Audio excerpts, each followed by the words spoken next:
Chapter 7. The rocky shoreline where they had crashed looked to Jane like something from an alien planet. As they climbed off the ruined front of the Lucky Star, she saw that all the rocks around them were rough. They were black and they were covered with tiny holes. They looked like giant petrified sponges that someone had charred to a crisp.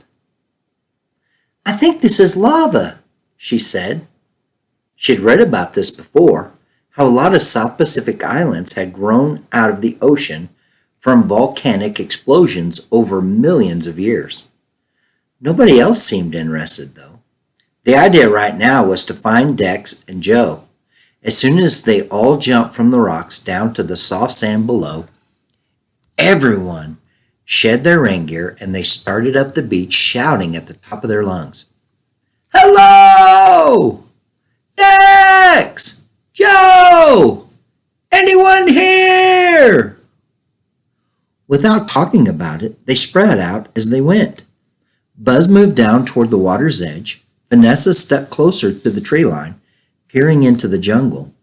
And Carter and Jane walked straight up the middle of the wide beach. "Do you think those Coast Guard people will know where we are?" She asked Carter. "No doubt," he said, sounding sure of himself. "There's probably like 100 people out looking for us right now." "That's good," Jane said. She hoped it was true, but she had also seen the way Carter and Vanessa had looked at each other on the boat. Everyone was always trying to protect her, whether she needed it or not. As the beach started to curve around a bend, Jane stopped and looked back. She was surprised to see how far they'd come already.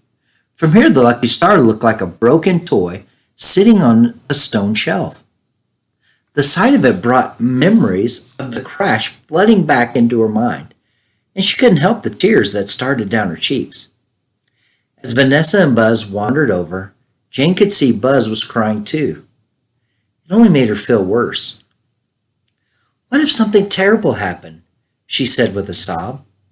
"What if Dex and Joe aren't coming back?" Vanessa took Jane by one hand and Buzz by the other. "Everyone, sit down," she said, "right here."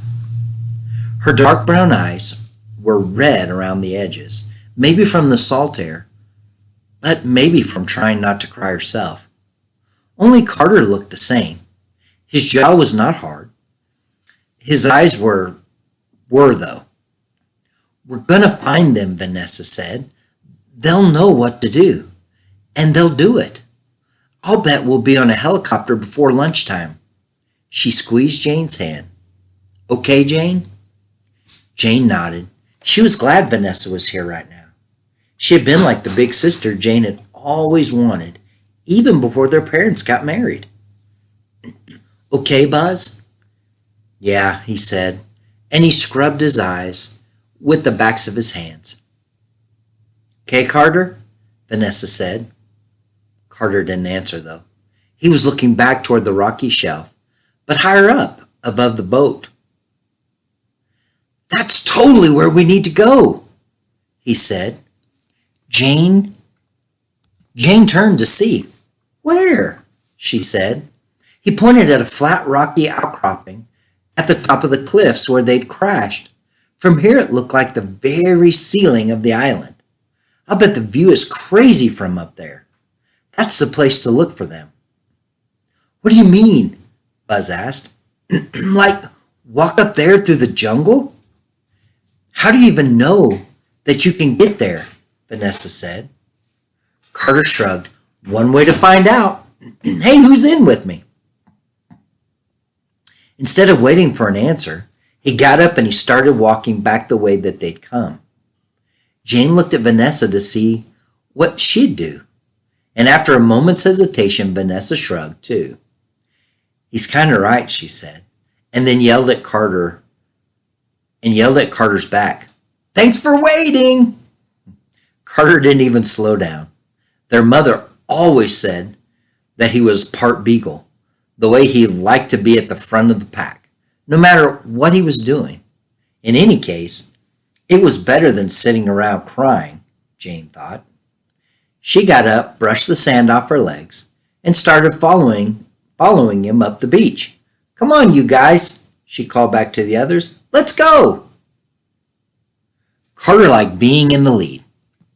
As soon as he'd gotten nearly all the way back to the boat, he looked toward the cliffs to get his bearings, and then he headed straight up into the jungle. It was a strange feeling leaving the beach behind, like moving from one world into another. The trees grew thickly here, in layer after layer of vegetation. Some of them towered over his head, others lay in a random crisscross on the ground, turning the whole forest into one giant obstacle course. And then there were the mosquitoes. Millions of them, like a tiny army just waiting to attack as soon as someone entered their territory. Carter could hear Vanessa, Jane, and Buzz behind him slapping at their arms and legs as he led the way. Not far up the hill, the ground flattened out a bit. As Carter came around a large stone formation, he saw a black hole of a cave straight ahead. Wow, Vanessa said quietly. Yeah, Carter agreed. You could drive a semi-truck through there. The cave's opening was huge, and it extended farther back than any of them could see. Hello! Carter's voice bounced off the rock walls. Anyone home? Do you think there are any wild animals around here, like predators? Buzz asked tentatively. Probably, Jane said, but not like bears or cougars or anything, more like wild boars. It was kind of amazing the way Jane could remember almost everything that she had ever read. And Jane read a lot. Sometimes Carter called her Chip, because her brain was like one big microchip. What's a wild boar? Buzz said. Well, it's like a pig, Jane said, with tusks. Oh, like the Minotaurs in Lost Temple 3. I guess. Let's keep moving, Vanessa said, slapping another mosquito. I'm going to run out of blood in a second. There wasn't anything to see anyway, so Carter pushed on. And soon the ground sloped up again into more woods. Before long, though, several patches of blue sky started to show through the trees overhead. I think we're getting there, he said. Straight ahead, he could see a steep, gravelly slope leading up to what looked like another patch of open ground. Are you sure this is the right way? Vanessa asked. Totally, Carter said. He wasn't exactly, but he knew if he admitted it, Vanessa would just try to take over. He made a running start to get as high up the slope as he possibly could, the shale and gravel sliding away under his feet. Fortunately, there were enough tree roots and large rocks to give him a few handholds on the way up. The others came behind.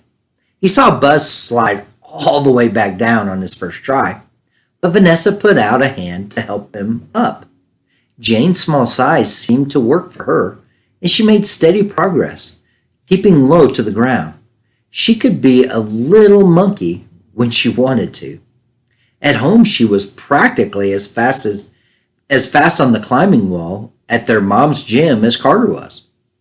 But there was no way Carter was going to let Jane or anyone else beat him to the top. He dug his toes into the ground, and he made it the rest of the way in one last ragged sprint. This way, he shouted back. We're almost! Ah! Carter stopped short, pinwheeling his arms to keep from falling over the edge of a sheer drop-off. It had only just shown itself as he reached the summit.